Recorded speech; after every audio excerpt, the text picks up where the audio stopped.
So welcome to Real Estate Investor Talk. I'm Neil Peterson. I'm the founder of Real Estate Investor. And today we have the pleasure of speaking with the specialist auction advisory team at High Street Auctions. And in this episode, we're diving into the world of auctions to explore their role in the real estate industry here in South Africa. So we'll discuss today how liquidations are handled. We'll gain insights into High Street's auctions' pivotal role within the real estate sector. And in this industry, there is a long-standing myth about the auction industry. Auctioneers are often perceived as the grim reapers or even undertakers of the property business, waiting to capitalize on other people's misfortune. And that's really mostly far from the truth, which we're about to find out today. Reputable auctioneers like High Street, they work diligently to secure the best market value for assets, which ultimately benefits companies under liquidation by maximizing returns for creditors and reducing their debt burden. So we're here today to both unpack the auction industry and also debunk the myth and shed light on the crucial work done by auction professionals. Thank you all for joining us today. I'd like to start by each one of you giving a brief introduction, starting with the Executive Director, Greg Dart. Greg, do you want to just introduce yourself? Neil, thank you so much for that introduction. I must say, as you were talking about Grim Reaper, I was almost motivated to step out of the office and leave.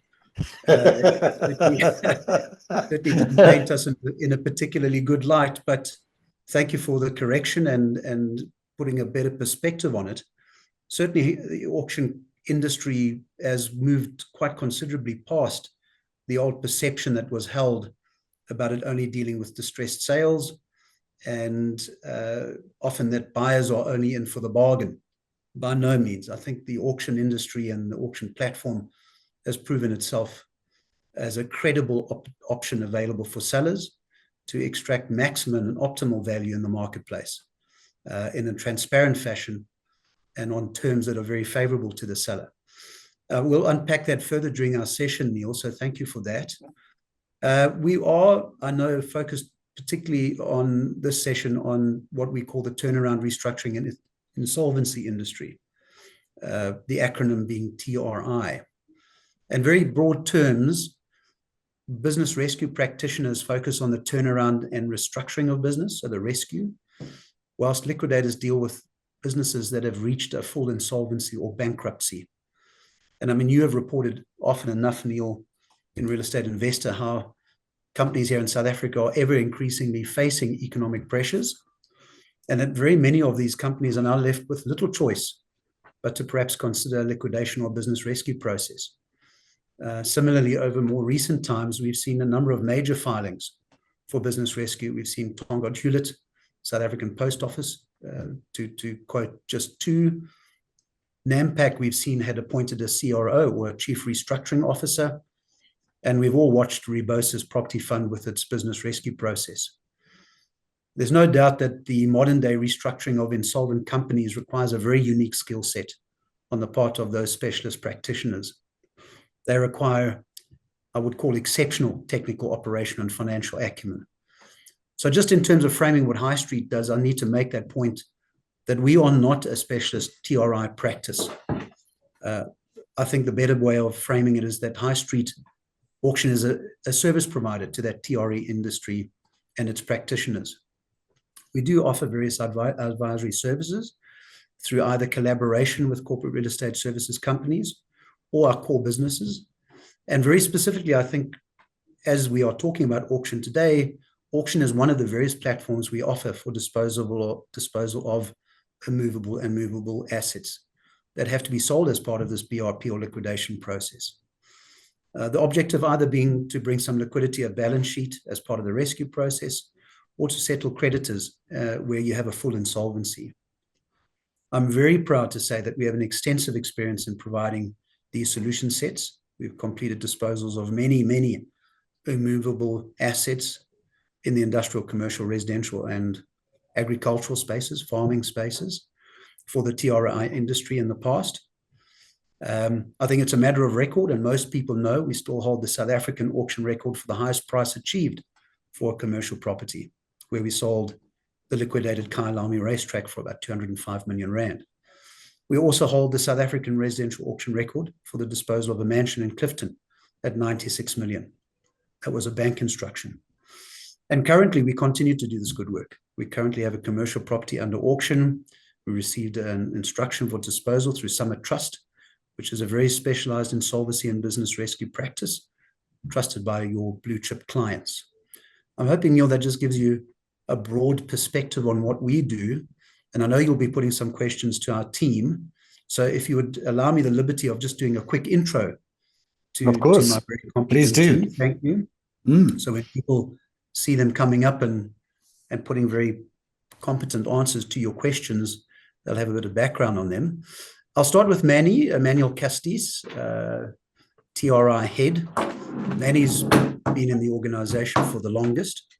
In the background, that is Greg Branford making a noise. I'll talk to him shortly. But whilst he disrupts everybody, let's carry on with Manny. Manny's been with us the longest and has an exceptional track record in liquidation, sequestration, business rescue. I do believe if one had to do the accounting, you'd probably find that Manny's dealt with in excess of R1 billion worth of legal instructions. He's got 18 years of experience in the property auction industry. So he's certainly, as our TRI executive, we are in good hands. Kelsey Barlow. Kelsey is our TRI legal and development resource. Kelsey is a paralegal, achieving outstanding results in all of the work that she's done in her studies. But she's also got a lot of years hands-on experience, liquidations and business rescue, business development. So she provides us with a very strong cornerstone in legal understanding in terms of liquidation and business rescue. And then Greg, who made an introduction in the background through moving his laptop all over the place, is our TRI sales and development resource. Again, lots of great experience. I would say that 15 years of experience in the auction and property industries, liquidation, sequestration, business rescue processes. He's also a qualified auctioneer, interestingly. I'm never going to put him up on our podium. We've got other competent auctioneers, but if we have to call on him, we can. And he's worked in pre-legal liquidation, sequestration, and business rescue in the past. So I believe we've got a great team, the trifecta of the tri team. And I'm looking forward to them providing some of their insights, should I say, and responses to any questions you want to pose today. Excellent. No, thank you for that, Greg. And this whole liquidation thing. What are the most common reasons businesses across commercial, industrial, retail, and residential property sectors, which is the areas which you play in, enter business rescue or liquidation? I mean, can we maybe pinpoint sector-specific challenges and broader trends that you would like to share? Yeah, Neil, thanks for the question. So I would say within the commercial sector, there are economic downturns that obviously play a major role in it, which is reduced spending. Recessions can also decrease revenues. Higher overheads like rentals and utilities, they're just becoming unsustainable. Competition can erode profit. I'd say competition is a really big one. And then, of course, poor financial management is obviously one of the biggest aspects to any of these sectors. Industrial sector, global supply chain dependence makes businesses vulnerable to disruptions. And significant investments in machinery and infrastructure constrain finances. It's a very big thing in industrial sector. Technological changes, obviously with rapid advancements, they may necessitate costly upgrades. And of course, your regulatory compliances. Stricter regulations can increase operational costs. And then I would say within the retail sector, a lot of e-commerce competition, online shopping definitely has become a major factor in this. It reduces foot traffic for brick and mortar stores. Changing consumer preferences, shifts in behavior can result in unsold stock, which is also, it's cash boils down to cash flow. Seasonality and inventory management. The fluctuating demand requires effective inventory management. It's a bit of a tricky one with online, that you have to sort of manage all these things that you really didn't have to manage before. Rent and location costs. Now, this is also a big thing where the e-commerce stores aren't feeling that pinch. There's a lot of obviously fluctuating demand requires effective inventory. I'm going to go back to that one. No problem. The high rental. So rent and location costs. The high rental costs can be unsustainable in prime locations, and of course, like I said, e-commerce businesses don't really feel that pinch. And then, of course, within the residential sector, housing market downturns can lead to decreased property sales and values, maintenance costs for houses. The high upkeep of a house is definitely a financial strain when there's no cash flow. I would say changes in zoning laws or property taxes can affect profitability or sort of sustainability within the residential sector. And mostly, difficulty in securing financing for buyers in the tight market we're in at the moment can reduce the demand for properties. With the higher interest rates, they are expected to sort of decrease in September. That's what everyone's saying. I tend to agree with it. I think it's time that the rate cuts start, and that will obviously open up a little bit more for us. When it comes to sort of broader patterns across these sectors, cash flow is one of the main issues that leads to financial distress. Of course, having cash flow issues, the mismanagement of cash is also the other part of a business being in failure or going into legal distress. And market conditions play a factor in this as well, like I've mentioned earlier. And most of all, I would say your debt levels. High debt levels, they are problematic, especially without a solid repayment plan. And I would say understanding these challenges can help businesses take proactive measures to mitigate risks and improve their chances of long-term success, potentially avoiding, say, business rescue or liquidation or insolvency. In the recent years, the auction market for disposing of assets from business rescue and liquidation processes have evolved significantly, and largely due to the digital transformation with the rise of online auctions, real-time bidding, and data-driven strategies. These changes have made auctions faster and more transparent, and obviously more accessible to a global audience. Excellent. Thank you. No, thank you. Thanks for Kelsey. You can also do a little bit of an introduction, but we're going to be talking about legal requirements. As Greg Dodd said, you look after the legal side of things. So maybe just tell us, what are the legal requirements for auctioneers when disposing of properties involved in liquidation or business rescue? Oh, thanks for that, Neil.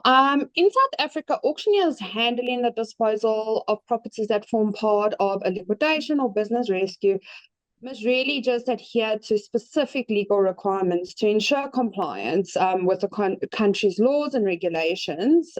Some of the key legal requirements and considerations that auctioneers need to maintain. So when it comes to a business rescue, compliance with the Companies Act of 2008.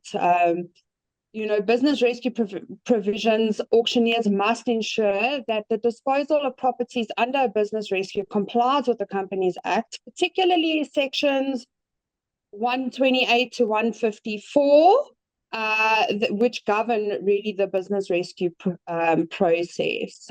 We also obviously need to have approval from the business rescue practitioner, the BRP, because within that process, he really takes over full control of the entity. So in a business rescue, the auctioneer must obtain approval from the BRP before proceeding with the sale. The BRP also has the authority to approve or reject a sale based on the best interest of the creditors and the company's restructuring plan. So those are really important notes for sort of business rescue. When it comes to liquidations, we're governed by different sets of laws. We have to, be compliant with the Insolvency Act of 1936. Properties sold as part of a liquidation, auctioneers have to adhere to the Insolvency Act, which governs the liquidation process. we also need to work very closely with the appointed liquidator who has the authority to approve the sale of assets, including the immovable properties. And in some cases, we need creditors' approval as well, so we need to take that into consideration, that we are endorsed by the creditors as well, in order to dispose of that. There's complex legal requirements that we need to adhere to. We also, as an auction company, we need to be registered with either the South African Institute of Auctioneers, known as SAIA, or a similar recognized body. All of our agents that are dealing and handling these sales need to be registered with the PPRA. We also have, to comply with the Consumers Act and specifically auction regulations under Section 45 of the CPA. So we have really, really, really complex sets of legislation that we need to comply with in order to make, these sales, above board and effective. Lots of compliance, lots of legislation, but all very important stuff. We've got to comply.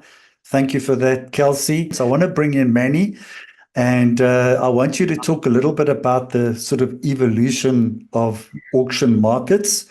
How has the auction market evolved in recent years? And I'm talking in particular for disposing of assets from business rescue and liquidation processes. Remember, we came from the global financial crisis. That was like 2007 to 2011, where we saw lots of liquidations, lots of sheriff auctions, etc., but in particular also businesses going under and lots of liquidations. So what benefits do auctions offer compared to other methods in the current market? Thanks, Neil. So, I would say within the last 10 years or so, perhaps leading up to that 20-year mark, auctions have changed a lot. It's no longer a distressed or a completely distressed environment. There are listed funds that sell via auction, and I'm gonna explain why they utilize us. But going back to business rescue and liquidation processes, largely due to the digital transformation with the rise of online auctions, real-time bidding and data-driven strategies, these are the main factors that have changed to make auctions faster and more transparent, and obviously more accessible to a global audience. There are many key advantages when going to an auction. I'd like to talk about 4 specifically. Speed and efficiency is something that an auctioneer does best. Auctions provide quick and definitive asset disposal. They are crucial during liquidation or BRPD processes, as well as private asset disposal. Market-driven pricing. There's competitive bidding on the floor, and ensures that assets are sold at true market value, and surprisingly often lead to higher returns. And of course, then there is a wider reach with our marketing. Our online platforms allow for global participation, increasing the pool of potential buyers. Having said that, we've been online. We've had clients from Australia bidding, Ireland, America. Wherever you are in the world, you can participate in an auction because of our reach. We've been fortunate enough to win 2 National Auctioneers Association awards, which is the National Auctioneers Association of America. We've won 2 of their awards, and probably the only company outside of America that's actually won that award. And the final point I'd like to make is the transparency and fairness. The open bidding process and regulatory oversight makes auctions trustworthy and equitable.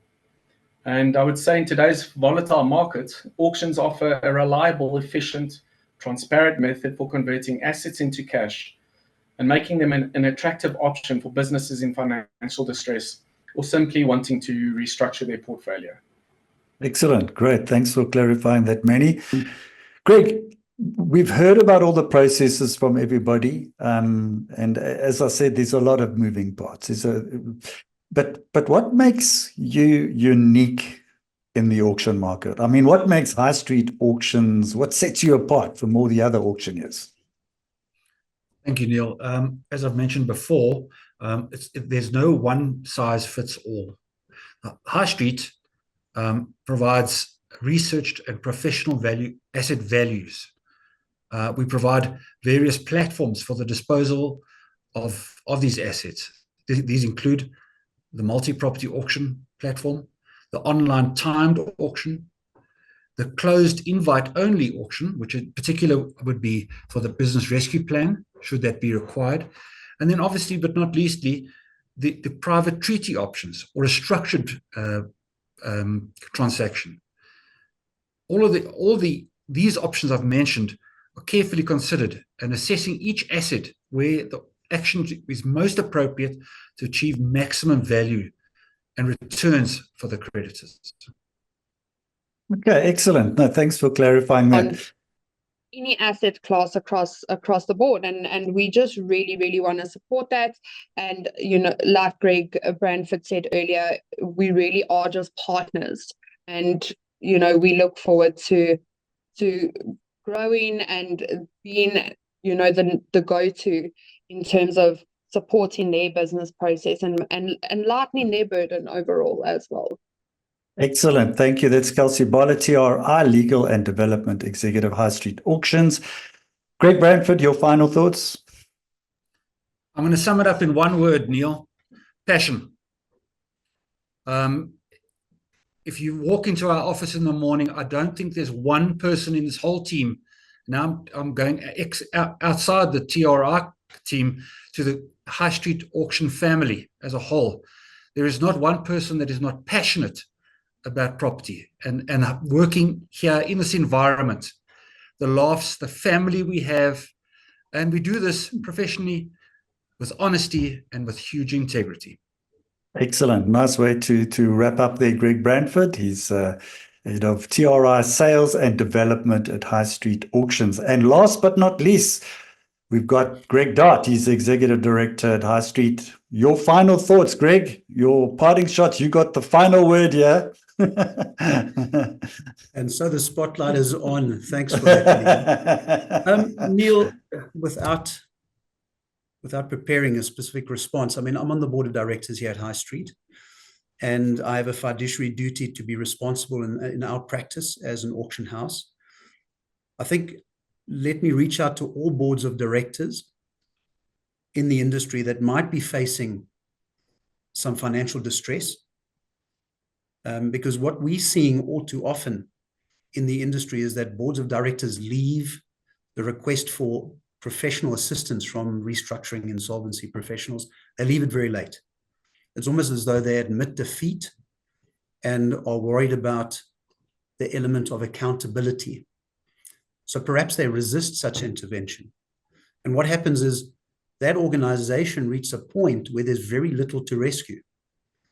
What is absolutely essential is allow the restructuring process and mechanism to be introduced at an early enough stage that you don't get to the point that you've reached insolvency or bankruptcy. Then you can't rescue and you can't turn around. Take a responsible position as an executive and do look to the practitioners in the marketplace that can assist you through this distress.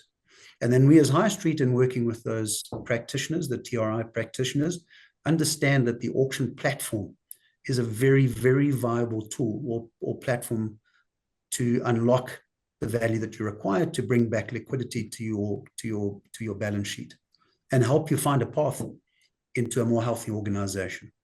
So I'd just like to say, very proud of my team and thank you for their inputs today.